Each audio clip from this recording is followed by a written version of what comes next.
नमस्कार दोस्तों, स्वागत है आप सभी का एक बार फिर से सामान्य ज्ञान के पूरा नॉलेज यूट्यूब चैनल पर। दोस्तों, इस वीडियो में हम बात करेंगे मध्य प्रदेश की प्रमुख नदियों के उद्गम स्थल के बारे में, उनकी कुल लंबाई के बारे में और उनसे जुड़े कुछ महत्वपूर्ण प्रश्न जो कि आपकी परीक्षा के लिए तैयार किए गए हैं। ठीक है दोस्तों, वीडियो में आखिर तक बने रहना है। जो भी चैनल पर नए हैं प्लीज चैनल को सब्सक्राइब कर लेना और वीडियो अच्छी लगती है आपको तो वीडियो को लाइक करना है और शेयर करना है। अपना पहला प्रश्न है कि नर्मदा नदी का उद्गम स्थल कहाँ से है। दोस्तों, जहां तक सभी को पता ही होगा कि नर्मदा नदी का उद्गम स्थल कहाँ से है। फिर भी ऑप्शन है जानापाव पहाड़ी, बैतूल, अमरकंटक और दीनापुर बिहार से है। तो नर्मदा नदी का उद्गम स्थल जानापाव पहाड़ी से नहीं हो सकता, ताप्ती नदी का उद्गम स्थल है। बैतूल जिले के मुल्ताई शहर से भी यह निकली, तो इसका आंसर होगा दोस्तों अमरकंटक। नर्मदा नदी का उद्गम स्थल अमरकंटक से है जो कि अनूपपुर जिले में आता है। ठीक है, अगला प्रश्न है मध्य प्रदेश में नर्मदा नदी की लंबाई कितनी है। मध्य प्रदेश में नर्मदा नदी की लंबाई कितनी है। दोस्तों, सबसे पहले क्वेश्चन को ध्यान से देखना है, टोटल लंबाई नहीं पूछा है, सिर्फ मध्य प्रदेश में नर्मदा नदी की लंबाई पूछा है। तो इसके ऑप्शन है 1312 किलोमीटर, 1177 किलोमीटर, 1077 किलोमीटर और 1025 किलोमीटर। दोस्तों, बात कर रहे हैं मध्य प्रदेश में नर्मदा नदी की टोटल लंबाई कितनी है। 1312 किलोमीटर तो कुल लंबाई है नर्मदा नदी की। 1177 किलोमीटर भी नहीं है। इसका आंसर होगा 1077 किलोमीटर मध्य प्रदेश में नर्मदा नदी की लंबाई है। ठीक है दोस्तों, थर्ड क्वेश्चन भी नर्मदा नदी को लेकर के ही है कि मध्य प्रदेश की सबसे लंबी नदी कौन सी है। ताप्ती नदी, नर्मदा नदी, चंबल नदी या बेतवा नदी।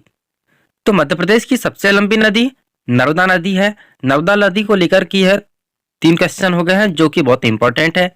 ठीक है, अगला प्रश्न है नर्मदा नदी की कुल लंबाई कितनी है। 1570 किलोमीटर, 1231 किलोमीटर, 1312 किलोमीटर और 1321 किलोमीटर। दोस्तों, सबसे पहले तो बता दूं कि मैं अपने वीडियो में नर्मदा नदी के इतने क्वेश्चंस लेकर के आ चुका हूं जिसमें से कि आपको कोई भी क्वेश्चन पूछे एग्जाम में तो सारे क्वेश्चन इजीली आपसे सॉल्व हो सकते हैं, है ना। तो नर्मदा नदी की कुल लंबाई कितनी है 1312 किलोमीटर और मध्य प्रदेश में कितनी बहती है 1077 किलोमीटर। ठीक है, अगला प्रश्न है चंबल नदी किस नदी की सहायक नदी है। दोस्तों, चंबल नदी किस नदी की सहायक नदी है। गंगा, यमुना, नर्मदा और कावेरी। तो हमें यह बताना है कि यह किस नदी की सहायक नदी है। तो चंबल नदी सहायक नदी है यमुना नदी की, है ना। याद रखना कि चंबल नदी यमुना नदी की सहायक नदी होती है। अब अपना अगला प्रश्न है कि निम्न में से कौन सी नदी चंबल नदी की सहायक नदी है। इससे पहले वाले क्वेश्चन में हमने क्या पढ़ा कि चंबल नदी किस नदी की सहायक नदी है, तो यमुना नदी की। लेकिन अब पढ़ेंगे कि चंबल नदी की सहायक नदी कौन सी नदी है। तो इसके ऑप्शंस है तवा नदी, काली सिंध नदी, बनास नदी और हिरन नदी।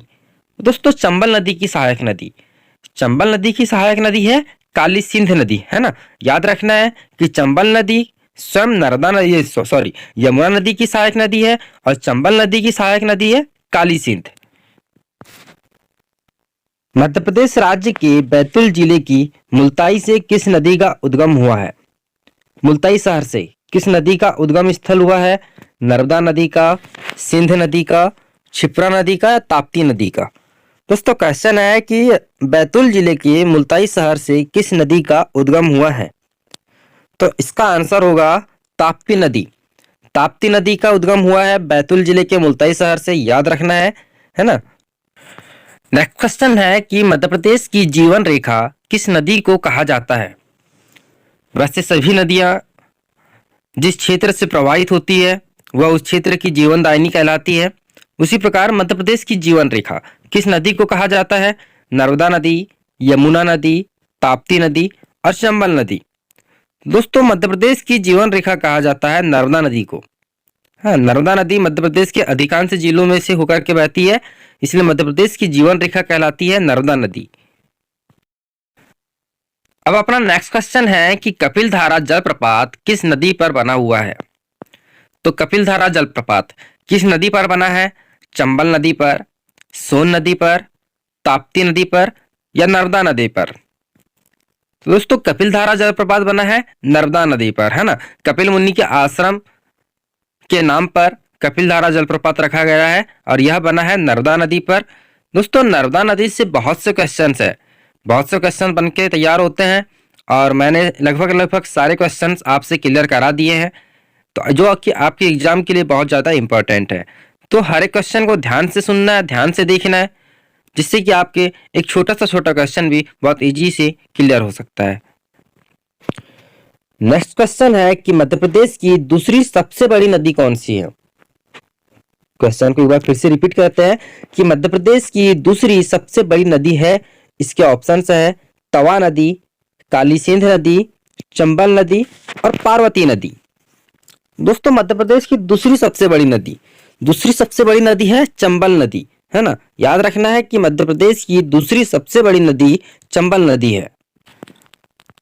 चलो अगला प्रश्न है कि मध्य प्रदेश की गंगा नदी किस नदी को कहा जाता है। यह मध्य प्रदेश की गंगा किस नदी को कहा जाता है। दोस्तों क्वेश्चन बहुत इंपॉर्टेंट है कि मध्य प्रदेश की गंगा किस नदी को कहा जाता है। नर्मदा नदी को, चंबल नदी को, बेतवा नदी को या सोन नदी को। देखो बहुत ज्यादा कंफ्यूजन होने वाला है, क्योंकि नर्मदा नदी बहुत ज्यादा पवित्र नदी भी है और सबसे लंबी नदी भी है मध्य प्रदेश में। तो आपका ऑप्शन शायद हो सकता है कि नर्मदा नदी को, लेकिन इसका राइट आंसर है बेतवा नदी। मध्य प्रदेश की बेतवा नदी को मध्य प्रदेश की गंगा कहा जाता है। ठीक है। क्वेश्चन नंबर 12 है कि भारत में सर्वाधिक नदियां किस राज्य में प्रवाहित होती है। सबसे ज्यादा नदियां किस राज्य में बहती है। तो इसके ऑप्शन है मध्य प्रदेश, गुजरात, असम और केरला। भारत में सर्वाधिक नदियां किस राज्य में प्रवाहित होती है। तो दोस्तों सर्वाधिक नदियां प्रवाहित होने वाला राज्य है मध्य प्रदेश। हाँ, इसका आंसर होगा ऑप्शन ए मध्य प्रदेश। भारत में मध्य प्रदेश राज्य में सबसे ज्यादा नदियां प्रवाहित होती है। दोस्तों जैसा कि हमने जाने कि मध्य प्रदेश राज्य में सबसे ज्यादा नदियां प्रवाहित होती है, इसी वजह से नदियों का मायका भी मध्य प्रदेश को कहा जाता है ना। तो मध्य प्रदेश को नदियों का मायका क्यों कहा जाता है। सर्वाधिक नदियों के उद्गम स्थल होने की वजह से। नेक्स्ट क्वेश्चन है कि निम्न में से कौन सी नदी डेल्टा का निर्माण नहीं करती है। डेल्टा का निर्माण कौन सी नदी नहीं करती है।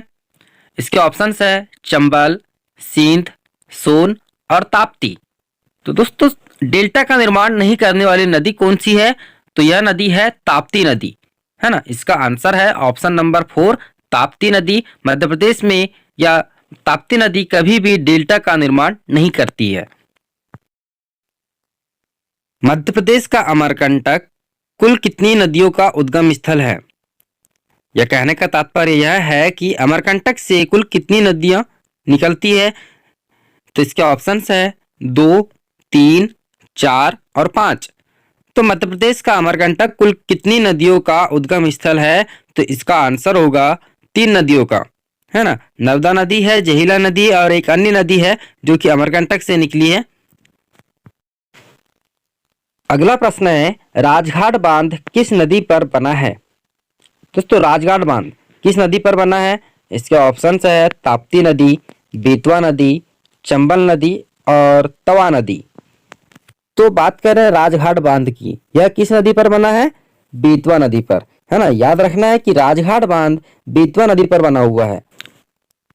दोस्तों मैंने वीडियो की शुरुआत में ही बता दिया है कि इस वीडियो में जितने भी क्वेश्चंस हैं बहुत ज़्यादा इंपॉर्टेंट होने वाले हैं और सिलेक्टेड क्वेश्चंस हैं। इसलिए वीडियो को यदि आपने आखिरी तक ये देखा है तो सारे क्वेश्चंस आपसे क्लियर हो गए होंगे। और यदि आपको इन क्वेश्चनों के आंसर पता है तो कमेंट में आप जल्दी जल्दी डाल भी सकते हैं। ठीक है दोस्तों, मिलते हैं अगले वीडियो में, तब तक जय हिंद।